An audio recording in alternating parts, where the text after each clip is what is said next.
Aujourd'hui, je teste le Navimo i105e, un robot tondeuse sans fil périphérique censé révolutionner l'entretien de la pelouse. Est-ce que ça tient ses promesses? Eh bien, on va voir ça ensemble. Ce test s'adresse à tous ceux qui en ont marre de perdre leur week-end à tondre ou qui veulent un jardin nickel sans galère. Et si tu veux te le procurer au meilleur prix, clique dès maintenant sur le lien en description. Alors honnêtement, j'étais très curieux. J'ai reçu le carton un matin de semaine et j'ai pris le temps de tout ouvrir calmement. Donc dedans, tout était bien calé, chaque élément était à sa place. Donc la station de recharge, les rallonges, l'antenne GNSS, les lames de rechange, bref, tout y était. Donc premier bon point. Le robot en lui-même fait sérieux. On est sur un modèle avec un beau gris mat, plutôt compact pour ses capacités et surtout, eh bien, il a l'air d'être assez robuste. Il pèse quand même un peu plus de 10 kg, donc on n'est pas sur un jouet et on sent que c'est conçu pour durer. L'installation, alors je m'y attendais un peu plus, je m'attendais à quelque chose d'un peu plus laborieux, mais finalement, en 1 heure quand même, c'était plié. Donc l'application t'accompagne pas à pas, les explications sont claires et le tuto intégré est franchement bien foutu. Il suffit de connecter le robot, placer l'antenne au bon endroit et c'est parti. Donc même sans être bricoleur, ça se fait bien. Alors ce qui saute aux yeux avec ce modèle, c'est qu'il n'a pas besoin de fil périphérique. Et rien que ça, pour moi, c'est une petite révolution.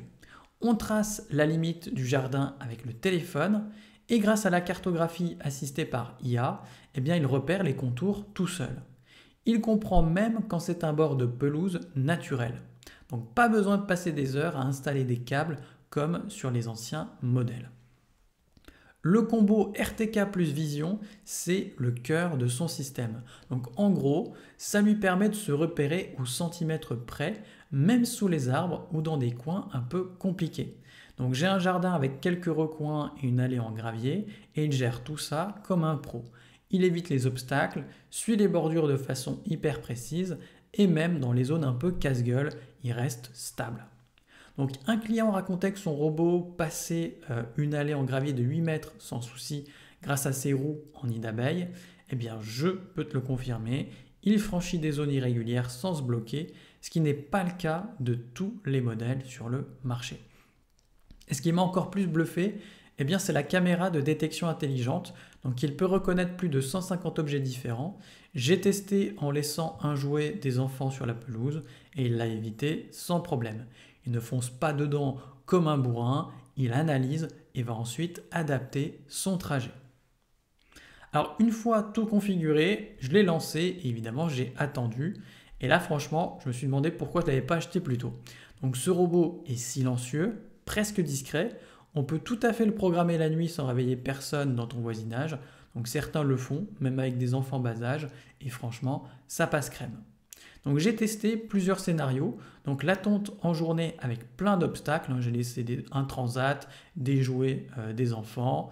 J'ai testé aussi la tonte de nuit, une tonte après une pluie fine. Et au final, à chaque fois, il s'en sort avec les honneurs. Donc il adapte son itinéraire, ne passe jamais 2 fois au même endroit et change régulièrement ses trajectoires pour ne pas marquer ton gazon. Donc sa précision est franchement dingue, il rase vraiment à ras les bordures et si elles sont plates, eh bien, il peut chevaucher légèrement l'herbe pour ne laisser rien derrière lui. Donc par contre, sur une bordure en relief ou un mur qu'il ne peut pas franchir, là évidemment, il faudra finir à la main, mais bon, c'est plutôt logique. Mais pour moi en tout cas, c'est juste un détail et franchement, il fait 95% du boulot tout seul. Au niveau de l'autonomie, ça tient la route. Donc pour 490 mètres carrés, il lui faut environ 7 heures avec 2 ou 3 recharges. Donc la batterie semble même s'optimiser au fil du temps. J'ai remarqué qu'il tondait plus longtemps après une semaine d'utilisation.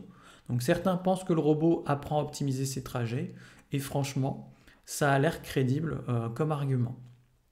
Un dernier détail que j'ai trouvé malin, eh bien avec l'appli, tu peux créer plusieurs zones. Donc j'ai une deuxième parcelle de 110 mètres carrés qui est un petit peu plus loin et il y va sans brancher, même en traversant une allée en gravier. Donc aucun souci d'adhérence ou de perte de signal. Alors, est-ce que ça vaut ces 999 euros? Eh bien, selon moi, clairement oui, si tu veux un robot fiable, intelligent et simple à vivre. Donc, il n'est pas parfait. Par exemple, la limite des 600 mètres carrés peut être frustrante si tu as un très grand terrain. Mais pour une surface moyenne, eh bien, c'est un des meilleurs rapports qualité-prix du marché. Il est noté 4,3 sur 5 par plus de 1100 utilisateurs sur ta marketplace préférée. Et honnêtement, je comprends pourquoi. Il fait ce qu'on lui demande, sans prise de tête, sans bricolage, sans câble à enterrer. Et surtout, il t'offre ce que l'on recherche tous, à savoir du temps libre. Donc bref, si tu veux enfin profiter de ton jardin sans passer ta vie à tondre, eh bien le lien pour te procurer ce Navimo i105e est juste en dessous. Clique pour voir le meilleur prix disponible et vérifier s'il est encore en stock parce que pour le coup, il part relativement vite. À la prochaine sur TipTap.